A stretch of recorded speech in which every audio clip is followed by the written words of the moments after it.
మొదటగా ఈ వీడియోలో మనం భగవద్గీత అధ్యాయము 9 శ్లోకము 19ను పరిశీలిద్దాం. ఈ అధ్యాయంలో శ్రీకృష్ణుడు తన విశ్వరూపాన్ని, సర్వవ్యాపకత్వాన్ని వివరిస్తున్నాడు. ప్రకృతిలోని ప్రతి శక్తికి, ప్రతి సంఘటనకు తానే మూలమని అర్జునుడికి స్పష్టం చేస్తున్నాడు. మొదటగా ఈ పవిత్ర శ్లోకాన్ని భక్తితో విందాం.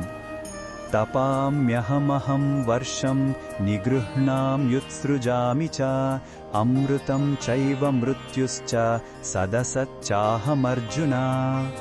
ఈ శ్లోకం అర్థం ఏమిటంటే, ఓ అర్జున, నేనే సూర్యుని రూపంలో వేడిని ఇస్తాను, వర్షాన్ని ఆపగలను, కురిపించగలను.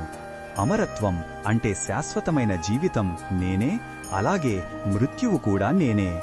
ఈ ప్రపంచంలో కనిపించేది, కనిపించనిది అంటే శాశ్వతమైనది, తాత్కాలికమైనది కూడా నేనే అని శ్రీకృష్ణుడు చెబుతున్నాడు. ప్రకృతిలోని ప్రతి కదలిక తన ఆధీనంలోనే ఉందని ఆయన స్పష్టం చేస్తున్నాడు. ఈ శ్లోకంలో ఉన్న భావం మనకు ఏమి చెబుతుందంటే, మన చుట్టూ ఉన్న ప్రపంచంలోని ద్వంద్వాలన్నింటికీ మూలం భగవంతుడే. ఎండ, వాన, జీవం, మరణం అన్నీ ఆయన శక్తి యొక్క వివిధ రూపాలే. దీనివల్ల మనం సుఖదుఖాలను, మంచి చెడులను సమదృష్టితో చూడటం నేర్చుకుంటాము. మనకు కనిపించే ప్రతి దాంట్లో దైవాన్ని చూసే గొప్ప దృష్టిని ఈ శ్లోకం మనకు అందిస్తుంది.